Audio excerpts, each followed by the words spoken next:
Hi everyone, Pastor Coates. Want to welcome you back once again today to another Money Talk. We're in a series. We're calling it the DNA of the seed.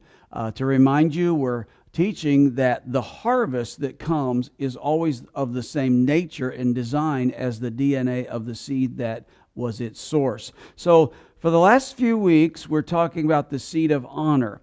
Now, the seed of honor is such a big seed, I can't do it all in one lesson, so I'm stretching it out. And today's another lesson on the seed of honor. If you remember, the seed of honor is the master key that can unlock any door in your life in the kingdom. Honor is the willingness to reward difference. So a seed of honor is what you're willing to give. It's a tangible expression, offering a gift, contribution to an environment, to a ministry, or to a person, to something that you have deemed worthy of that distinction. It's a seed of honor. And the seed of honor is special for several reasons. And over 2 or 3 weeks, I'll give you 10 of these. So I want to cover 3 points today, and I'll have to do it quickly. Number 1, the seed of honor initiates and sustains a covenant relationship.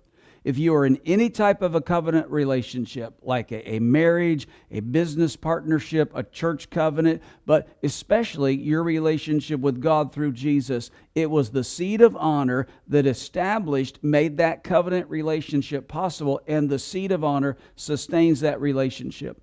It was God's seed of honor, Jesus, that made it possible for us to have a covenant relationship with God. You've heard this many times, but it's not getting old to me, and I don't think it is to you as well. God already had a son, but what he wanted was a family. So he took the life of his own dear son and sowed him as a seed into the earth to reap the harvest of a family. God's seed of honor was Jesus. That makes it possible for us to have a covenant with God. But what perpetuates and sustains that relationship is our seed of honor back to God. The seed is our very life, our devotion, our consecration, and even our honor, our willingness to reward God's difference. Now, I don't know about you, but my relationship with God is on a whole different level than any other relationship I have in my life. Secondly, the seed of honor cannot come from a manipulative heart. Now, listen to that. If a seed is a seed of honor, it cannot come from a manipulative heart. And if it does, it cannot germinate. Some people give to God with ulterior motives.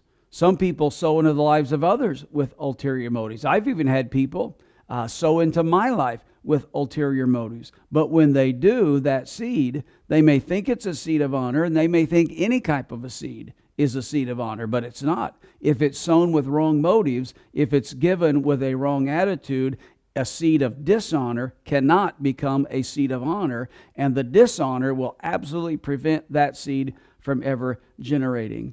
They may think they're going to get a harvest, but really they're not. They're deceived. You see, there's a big difference between a harvest and a consequence. You can only receive a harvest when the seed of honor is sown from a pure heart. So the seed sustains and establishes covenant relationships. It cannot come from a manipulative heart. And thirdly, the seed of honor cannot be presented casually. That's the very reason we call it the seed of honor, because it's given or sowed with honor. There was nothing casual about the seed that the wise men gave to the Christ child when they opened their gifts.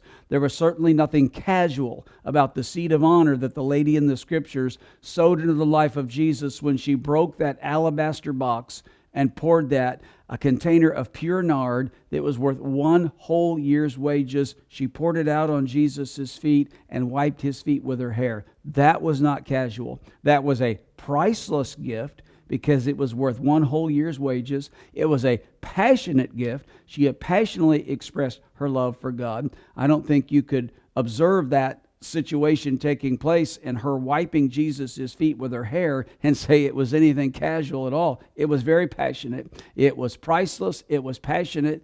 It was perplexing because not everybody understood it. In fact, Judas took exception and he objected because he didn't understand it.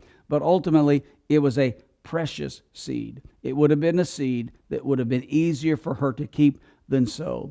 So the seed of honor, these first 3 things, is the master key that can unlock any door in the kingdom in your life. The seed of honor, a tangible expression, a gift, contribution, something that you sow into a ministry, into an environment, into a person that you have discerned is worthy of honor, it releases and honors reward.